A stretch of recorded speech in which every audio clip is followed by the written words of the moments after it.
उस रात ट्रेन में जो मैंने देखा उसे याद करके आज भी मेरी रूह कांप उठती है। मैं अक्सर सोचता हूँ कि अगर मैं उस ट्रेन से नहीं उतरता तो शायद आज ये कहानी सुनाने के लिए जिंदा नहीं होता। रोज की तरह उस रात भी मैं ऑफिस से लेट निकला। मुंबई की आखिरी लोकल ट्रेन पकड़ने के लिए दौड़ते हुए प्लेटफॉर्म पर पहुंचा। ट्रेन खाली थी। ये बात अजीब थी क्योंकि इतनी रात में भी लोकल ट्रेन में कुछ लोग तो होते ही हैं। मैंने सोचा शायद आज किस्मत से आरामदायक सफर मिलेगा। जैसे ट्रेन चलने लगी मेरी नज़र अगल बगल के डिब्बों पर गई। सामने वाले डिब्बे की लाइटें बंद थी और वहां से हल्की सरसराहट की आवाज आ रही थी। मैंने ध्यान नहीं दिया, लेकिन तभी ट्रेन के झटके के साथ मेरे डिब्बे की लाइट्स भी झपकने लगी। कुछ मिनटों बाद मुझे एहसास हुआ कि कोई मुझे घूर रहा है। मैंने चारों तरफ देखा, लेकिन डिब्बा खाली था। तभी एक खामोश परछाई दरवाजे के पास दिखी। वो परछाई धीरे धीरे एक सफेद साड़ी पहने औरत की आकृति में बदल गई। उसका चेहरा अंधेरे में छिपा हुआ था। मैंने खुद को शांत रखने की कोशिश की। शायद कोई यात्री होगा, मैंने सोचा, लेकिन तभी उसने अपनी गर्दन को धीरे धीरे मेरी तरफ मोड़ा। जैसे ही उसकी आंखें मुझसे मिली मेरी सांसें रुक गई। उसकी आंखें खून जैसी लाल थी। वो मुझसे कुछ कदम की दूरी पर खड़ी थी और धीरे धीरे मुस्कुरा रही थी।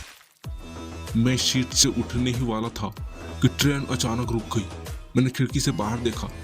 कोई स्टेशन नहीं था, सिर्फ गहरी रात का अंधेरा।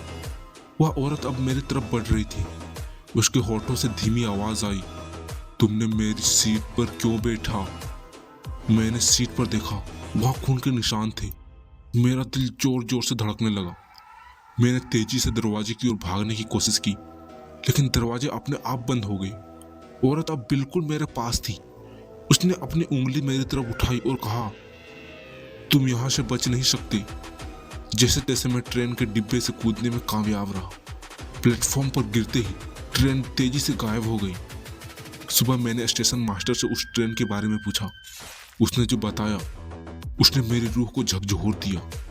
वह बोला, यह ट्रेन 5 साल पहले एक हादसे में बंद हो गई थी और तुम जिस सीट पर बैठे थे वहां एक औरत का खून हुआ था। पहले मुझे लगा कि यह सिर्फ एक मजाक था, लेकिन जब वह कॉल हर रात आने लगी और मैं उस आवाज को अपने कमरे में सुनने लगा, तब मुझे यकीन हुआ कि यह कोई इंसान नहीं था।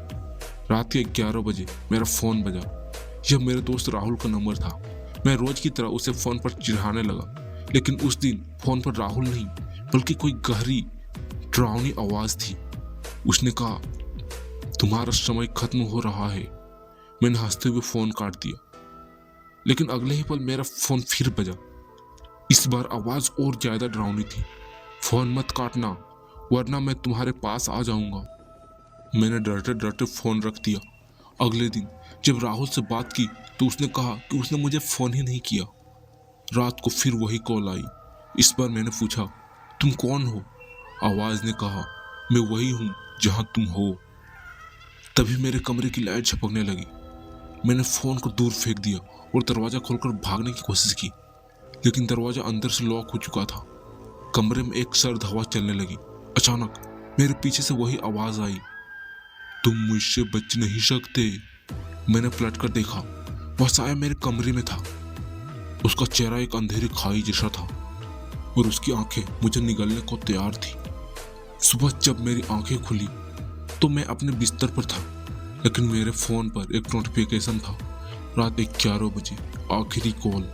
लेकिन मेरे फोन की बैटरी रात में पूरी खत्म हो चुकी थी। तो दोस्तों, आपको क्या लगता है, ट्रेन में सच में कोई आत्मा थी या कोई आदमी?